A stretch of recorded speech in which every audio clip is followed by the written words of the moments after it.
Hello and welcome to another episode of Talking Devs. Today we'll be talking about episode 6 of the FX on Hulu show called DEVS. And as always, we have Jimmy joining us. How are you doing, Jimmy? Doing good. How are you? Doing great. Yeah, it was an interesting episode, and we have a special guest, a surprise for everyone from one of our other podcasts called All Bets Are Off. We have Micah joining us. Micah, how are you doing? Hey guys, thanks for letting me on. I'm excited to be a part of this one, at least for one episode. Yeah, no, I miss you guys with no sports.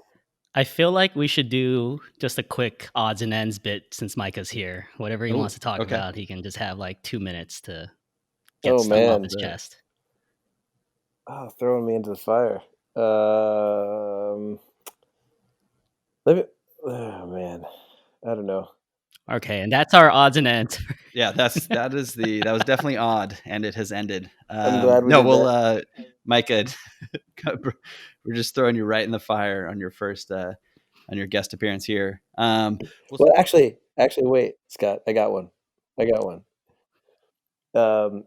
I've been listening to the podcast, and that's why I want to join it. I've really been enjoying it.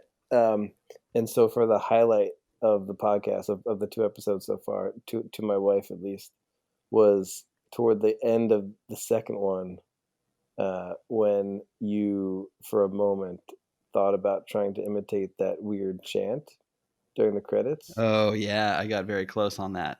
So my wife was listening to it on her own, like doing dishes or something, and she just started cracking up. And I was like, what are you laughing at? And she was like, oh my God, you got to get to the end where Scott does this thing where he does.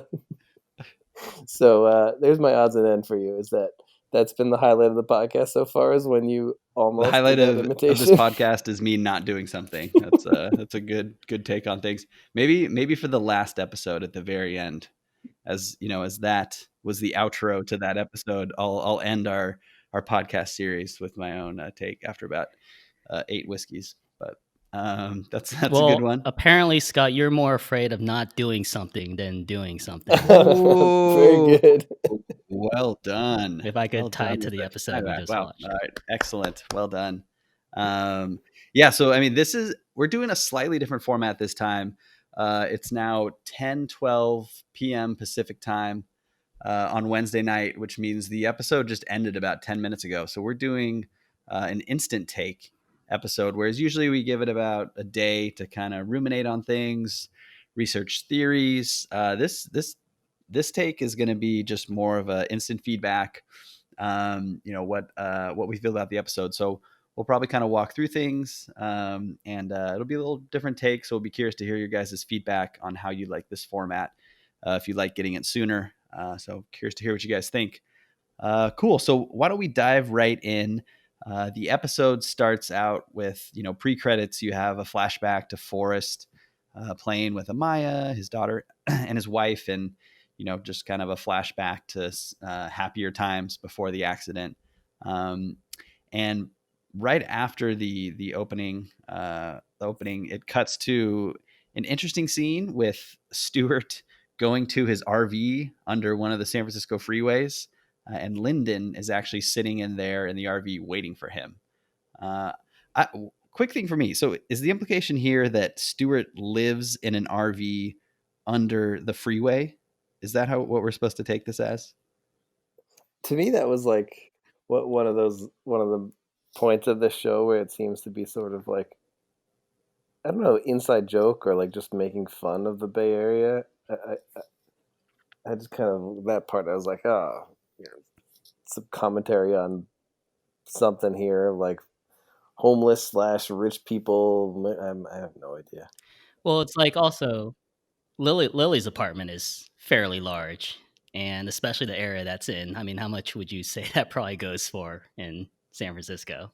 Yeah, and Stewart's clearly a 2,000 times better developer than she is, since he's actually on the DEVS project, and she can do about 15 Fibonacci sequence numbers, and that seems to be about it, since she can't even crack a Sudoku app on her ex's phone. But yeah, I didn't really get that. Like, so Stewart's supposed to be living in an RV. Like, I was also wondering, do the devs, do they like live in that weird office at all with the Faraday cage and vacuum sealed where we don't know if, the human waste can get in and out of. Like if he's actually commuting down from an RV in the city to the Santa Cruz forest, I don't know what's going, no forest, no pun intended, but that was just kind of a weird scene. I guess like, I think people like Lyndon and Stewart, so it was good to see them, but it was a weird one where the point seemed to be Lyndon just ranting about how Forrest is, quote, not a fucking genius. He's an entrepreneur trying to resurrect his daughter. I don't know. That was kind of a weird,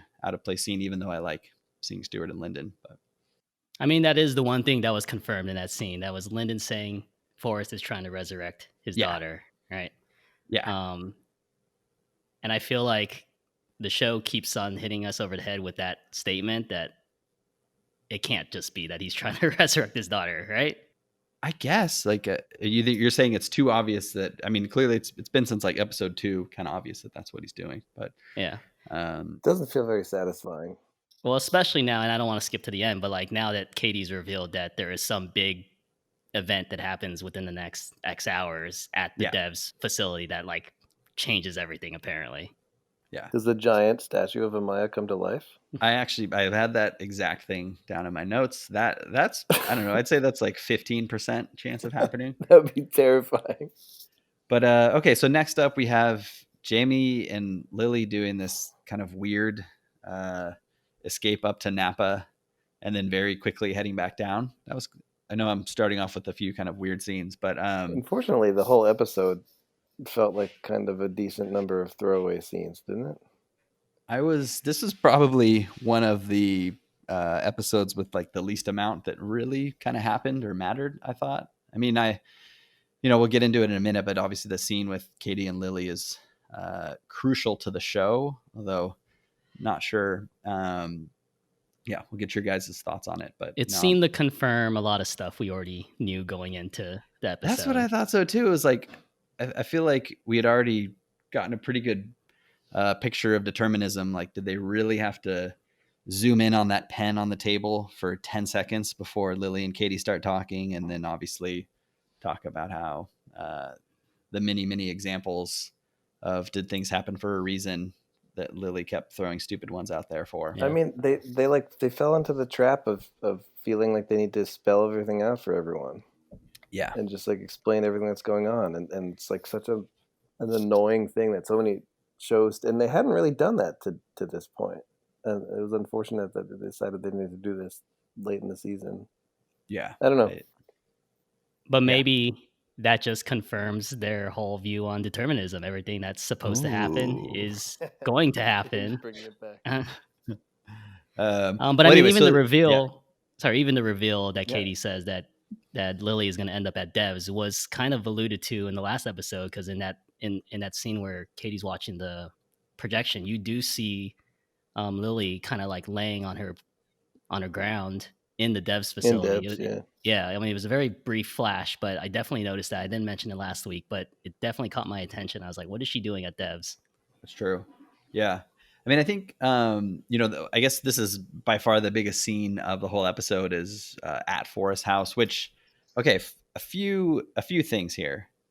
So what would you estimate Forrest's net worth to be?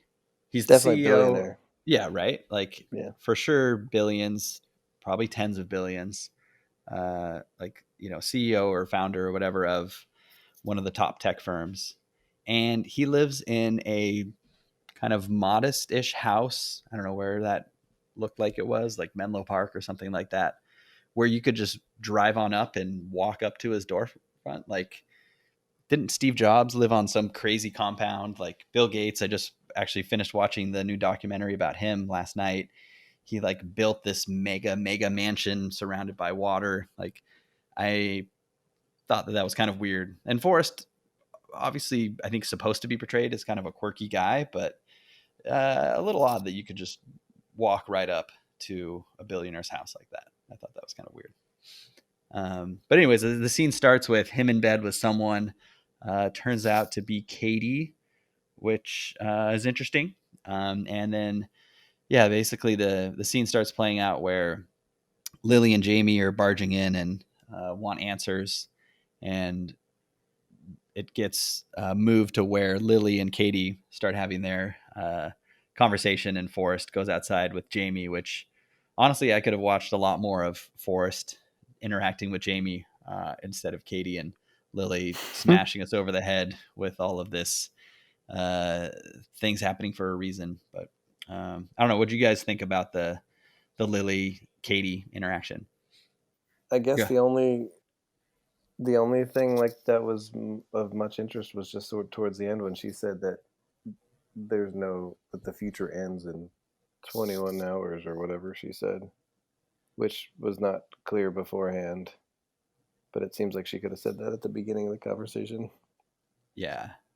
Think it will be interesting to see how the whole 21 hours thing plays out. That at least, despite I think some of the shortcomings in this episode, I'm interested to see how this plays out. Like, you know, what happens is, they talk about how Katie talks about how there's in 20 hours out into the future, things will get fuzzy and there's a pure static that's impenetrable, and triggers a total breakdown of determinism and the literal laws of the universe. So, it seems like there's going to be some climax where Lily's at the DEVS facility and something's happening. Like, I don't know if she's shutting down the main device that's in the middle of the room that's powering a lot of the quantum computers.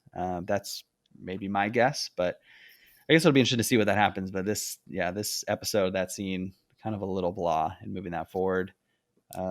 First of all, how do you guys think she ends up at DEVS? Because she now is sort of like doubting that she'll be there, but there's got to be some good reason why she ends up there. I think Kenton kidnaps Jamie. That was exactly what I was going to say. I like that. And, yeah. Damn you, James. Yep. As All right, I'm you go, sure. Scott. Well, I was just going to say, as I'm sure led to that guess was, the scene ends with Kenton lurking in his car saying like, "Oh, you guys are all buddies now? I should have fucking guessed." So clearly Kenton's pissed. He's, based on the last episode, mostly just is concerned with avoiding prison. So I think maybe he's worried about Lily having found out, which she clearly just did, that he murdered Sergey, and now Lily kind of knows everything. So I'm sure Ken's going to be concerned about that and wanting to put a stop to it. I do have a nitpick with Kenton this episode. Okay. So I don't know if anyone noticed, but when Lily and Jamie first arrived to Forrest's house, if you look at the street, Kenton is parked on the right side of the street, facing the wrong way. Facing and it was the wrong way. it was the first thing I noticed. And I didn't think immediately it was Kenton. And my first thought was like, oh, we're like dealing with like a simulation and the simulation got something wrong. But it is something that I noticed from the beginning. Yeah, no, Yeah. I think, yeah. No, go ahead, Micah. I was just going to say that I had the same idea about kidnapping Jamie as the only thing that could possibly get her to go to DEVS. I couldn't think of anything else. What do you think, Scott?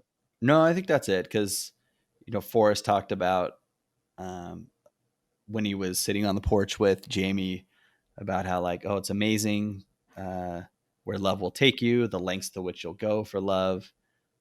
So it does seem like, that Jamie's basically, his love for Lily is going to be exploited somehow.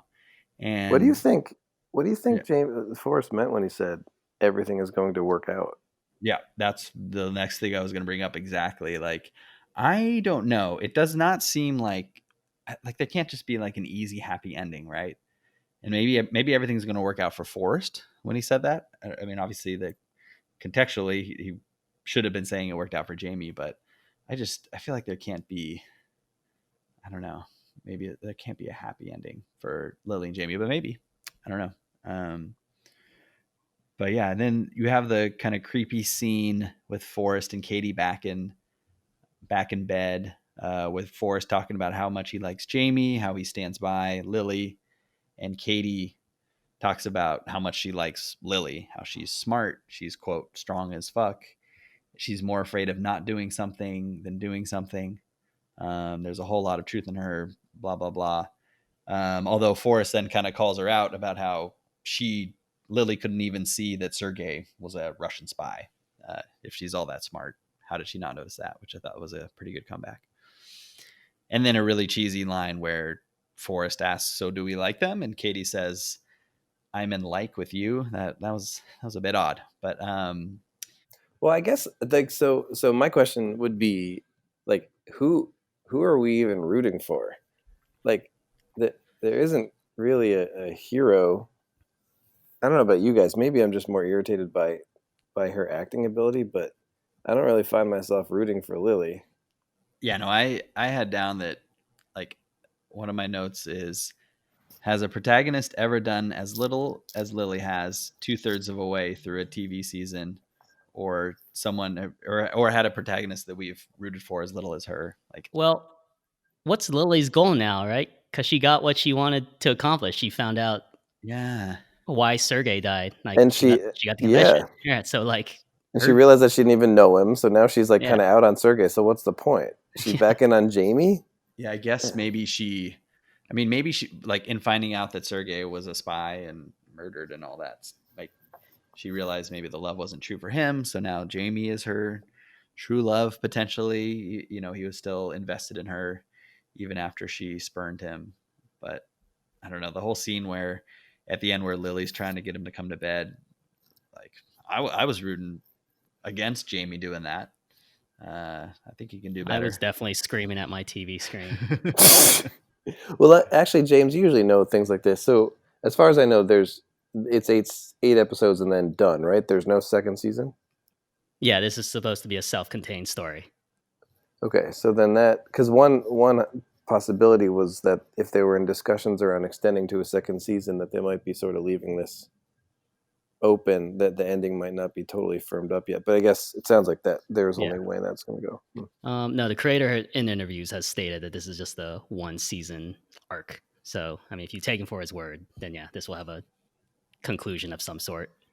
It seems to me like the least satisfying way that this ends is like Forrest dying and Lily and Jamie somehow like riding off into the sunset. That to me feels both incredibly unrealistic and also just like deeply unsatisfying. That would be not super satisfying. I agree. I feel like I think Kenton has to get some comeuppance, right? Like, karmically, I'm guessing maybe Jamie has to kill him.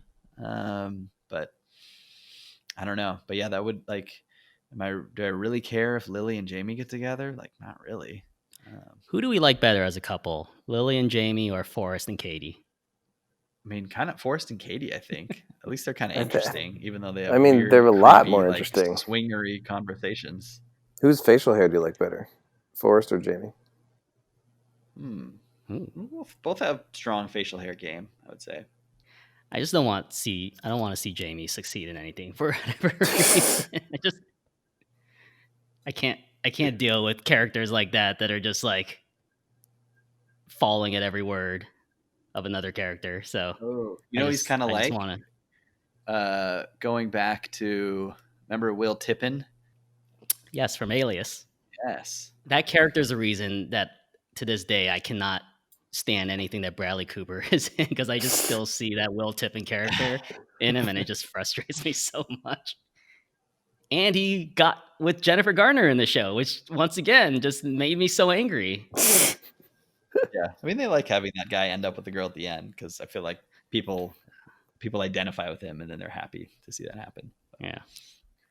I feel like our conversation is sort of going the way the episode went. It's like what's lots of sort of individual kind of random Meandering points and on things with substantial. meander. Yeah, exactly. It's like, so what actually happens here?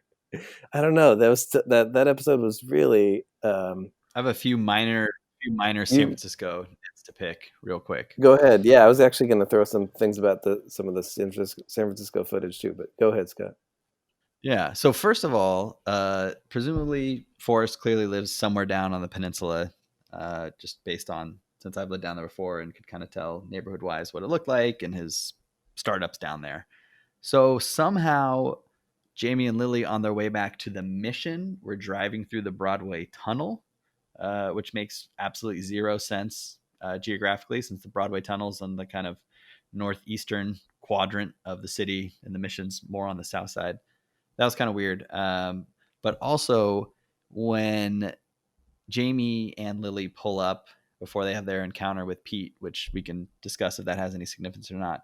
They pull into like a 3 parking spot slot right in front of her apartment, which if you live in the Mission like I do, that just does not occur. Usually you're circling for about 10 minutes and you find a spot 2.5 blocks from your apartment and you have to walk. There's not just 3 or 4 spots right open in front of your apartment. So anyways, just a couple nits from someone who lives about 4 blocks from Lily's apartment.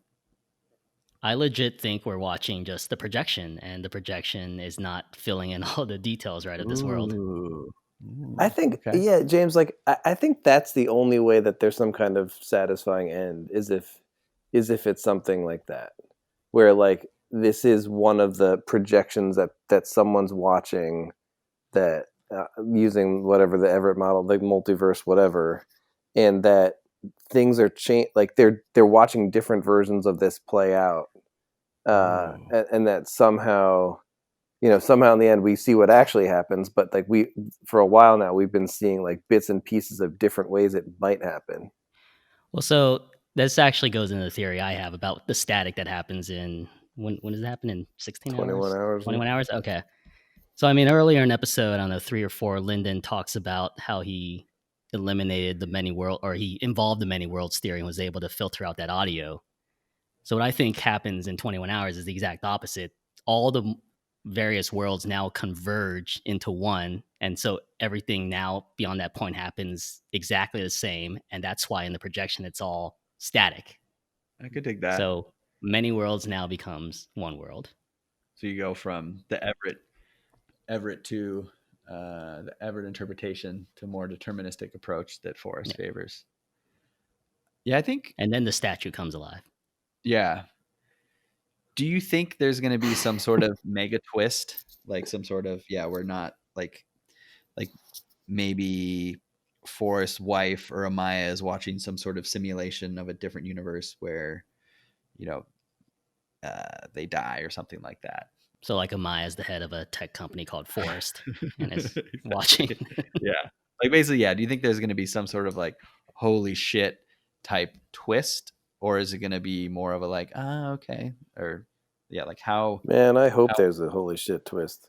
Well, we have 2 episodes left, and I would assume within the next episode they get to whatever happens in the next 21 hours. Because if they don't, I don't know what else is going to happen. Well, so what do they have to close up? So they have to kind of address the whole Amaya thing. Like we have to understand once and for all exactly what they're trying to do, what Force is trying to do with Amaya. That's one. They have to address the whole like Lily Jamie plot. Like, do they bring this thing down? Do they become part of it? Like, what exactly happens there? Does Lily die? Does Lily die? They have to address the Lyndon Stewart thing. Do they somehow come back into the fold to help stop the crazy Forrest or something like that? They have to address what's going on probably between Forrest and Katie, because that feels like it's a little bit unresolved. They have to address how you get the shit out of the box if there's no way of. They better solve that problem. I mean, Stewart's a big guy. Like I'm just saying, like Lyndon, you don't really have to worry about when she goes, but Stewart. But no, I think I could see there's definitely going to be some convergence at the devs, where Stewart and Lyndon are going to be coming in, probably have to save the day. I'm guessing they're going to have to stop Forrest from doing some sort of mad scientist thing. And then, my guess is maybe episode 7, next one, the penultimate one, like ends right before the 21st hour from now. And they're all kind of converging at the headquarters, but we'll see. Who do you guys think ends up dead versus living through the last episode? Kenton dead, probably Stewart dead. I could honestly, one of Katie or Forrest is dead. I think. I don't think both of them live. I think Lyndon dies still, based off the projection of what they thought was Lily dying from earlier. Oh, yeah. They are kind of similar looking in haircut. And so I'm getting the feeling that Forrest is going to try and, what do they say, shift they're like the tram tracks or something. I forget what the Tram phrase tracks, is. Tram tram tracks. lines. Tram lines. Thank you. I feel like it's going to be a mad scientist scene where Forrest is shifting the tram lines into a world where Amaya and or his Never wife died. are never died, Yeah. exactly. And then, Stuart and Lyndon are going to be going in trying to stop that. And then Lily and Jamie are flailing around doing who cares what, trying to potentially save the day. But that's what I'm thinking happens. So that's interesting. So what the noise could be, instead of all worlds coming together, James, it could be Forrest bringing two worlds together, where there's just like another world where they didn't die, bringing into the world where they did die, Yeah. and just merging those, and that causes a rip in the space-time continuum. And we saw last episode that world does exist. There is one scenario in which the car Well, arrives there are a safe. lot. I mean, Yeah. my take on that scene was that it was only one scenario where they died. That all the rest of them were just minor accidents or they missed each other. Maybe I That's how I misunderstood. took it too. No, that's how I took it. Like maybe, some they got kind of hurt, but most of the crashes were they at least lived. That scene was. I know I missed you guys recapping that. I thought that scene was awesome. That like in terms of the whole. I mean, it was sad. It was super gut wrenching, but the way it was shot I thought was incredible. Yeah, it was I definitely. do want to pulled in on that mention, scene. we haven't talked about this yet, but Nick Offerman has been doing an incredible job in this role. I know he's generally seen as a comedic actor, and I didn't really watch him in Parks and Rec, but he has been killing this Forrest role, in my opinion, out of any other character on this show. I don't know. Pete's also been nailing his role pretty good as someone who has a lot of experience with folks. Pete nails the homeless guy pretty well, I think. But no, I think Forrest slash really Nick Offerman is awesome. I'd agree with that. Yeah. Micah, question for you. Mm-hmm. We're gonna ask every guest this. So if you could use the DEVS machine where you see Katie looking back in the past and into the future, what event, either in the past or future, would you choose to look at? Yeah, I heard you guys talk about this last episode, and I thought about it for a couple minutes, and then I think I got sidetracked. I'm trying to think of what I ended up thinking about. Do you want me to go? Buy you a minute while you think? Yeah, sure. Okay.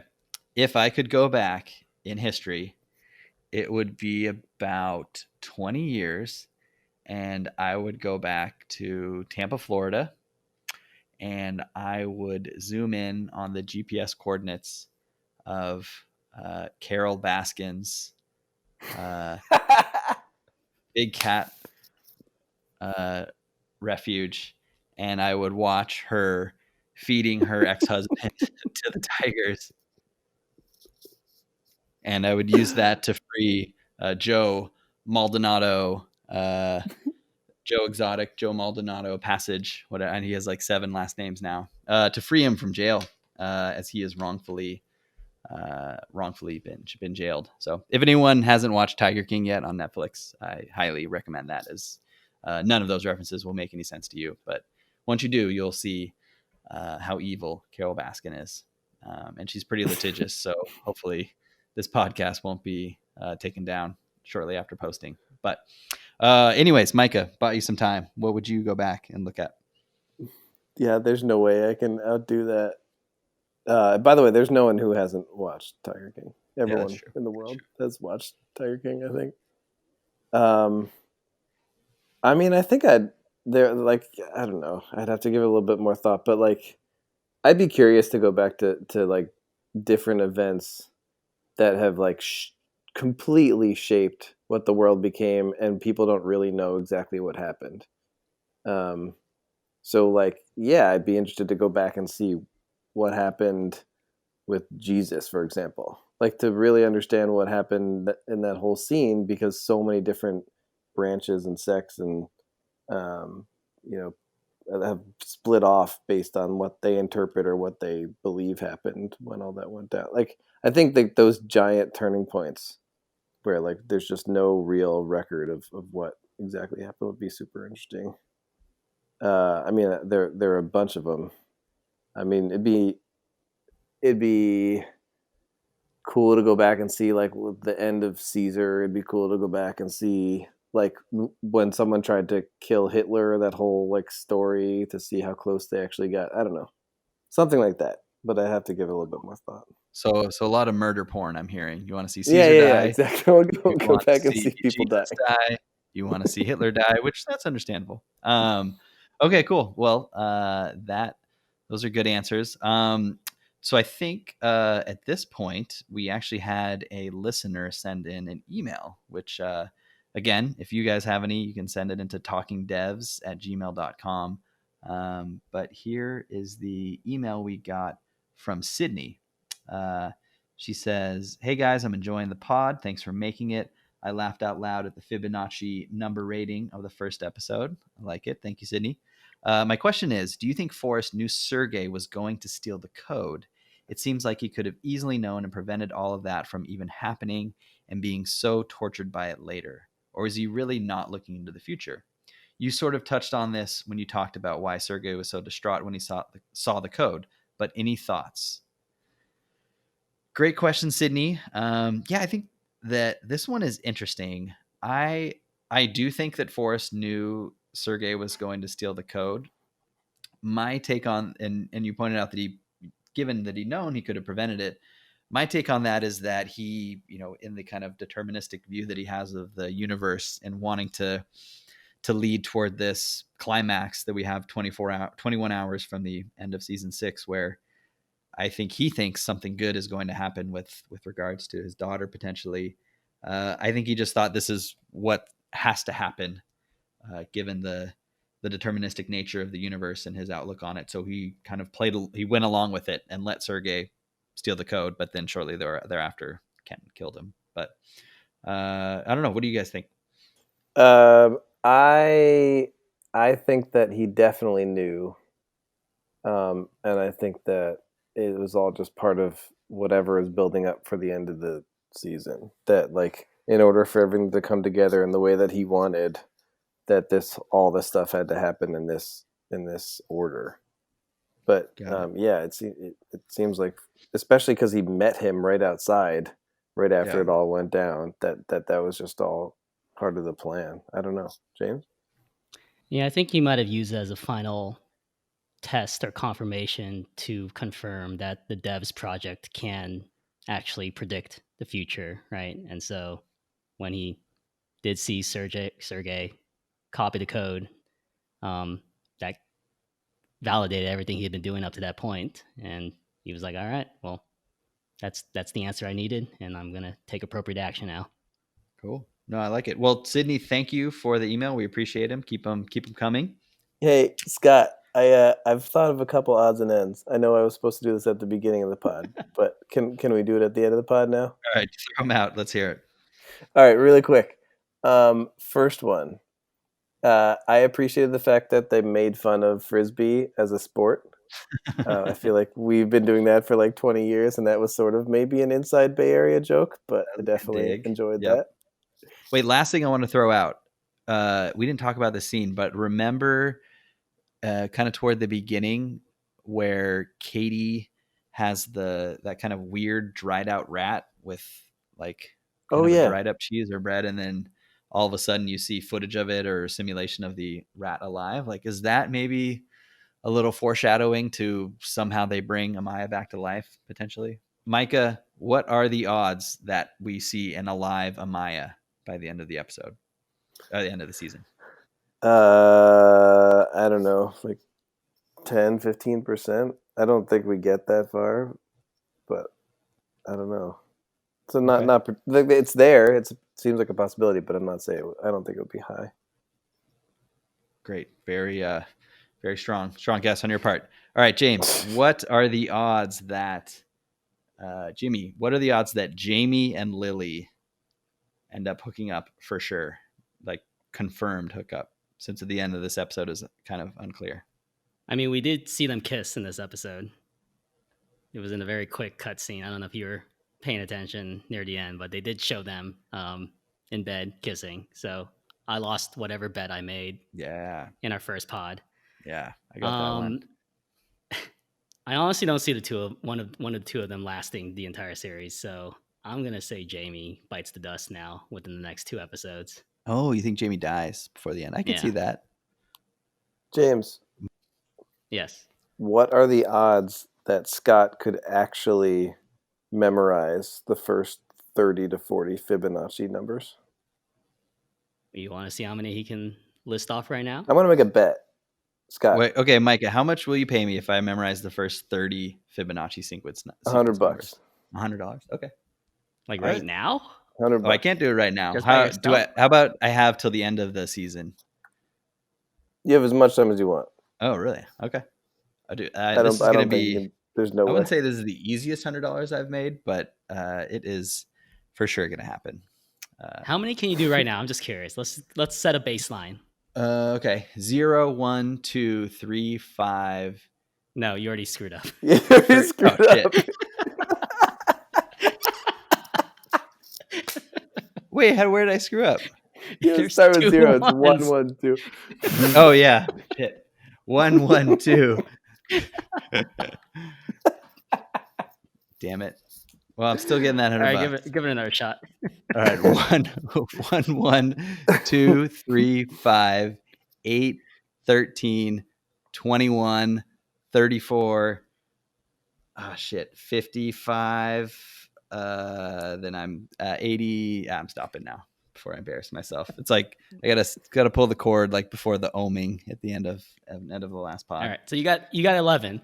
So that's not bad. 11? Just Okay. off the top of your head. Oof, Micah, get ready. And Get that Micah wants $100 you to ready. hit 30.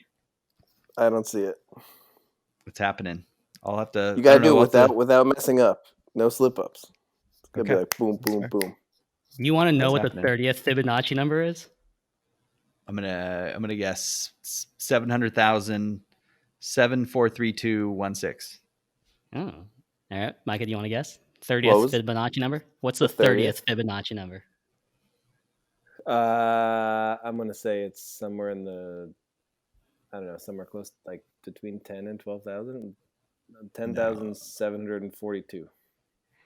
Scott came pretty close. 832,040. Oh, Oh, whoops! Micah, I get definitely scared. needed another digit in there. Get scared, Micah. Wait, That what was $100 it? is coming my way. 832,040. Okay, so you have to 30 numbers where like multiple numbers towards the end have 6 digits. No way, Scott. All right. Okay. Cool. $100. It's happening. Happening live on this podcast. Well, I'll Awesome. be excited to hear it. Yes, I'm making money. Making money. I did want to point out, I don't know if this has been noticed earlier, but in this particular episode, when the DEVS logo showed up at the very beginning, I noticed that the D is pretty much a mirror image of the A in Amaya down to that little dot that's in the lower left or right hand corner, depending on whether it's a D or an A. And when I saw that initially, I was like, okay, this may be like support for a mirror universe theory, right? And then when I saw the car pointing in the wrong way on the street, I was like, oh, this is more evidence. And then I also thought that when Katie was talking to Lily, like the positioning of her shirt kept switching. So I like the whole episode, I was like, oh, this is building up to something. But nope, turns out I'm wrong. Oh, or okay. anything like I that. thought that was building up to be something cool. A lot of build up, no payoff. Exactly. Well, cool. Well, I do think I have a feeling that some fun stuff's going to be in store for the last 2 episodes. This was maybe just some setup here, but yeah. Well, Jimmy, thank you as always. Micah, thank you. Love having guests on. We appreciate you joining. Yeah, it was fun. Thanks, guys. Appreciate it. Yeah, Great. and we'll be back next week. Hopefully, we'll be getting this posted soon, so you'll have a pretty instant take on episode 6. And yeah, tune in next week.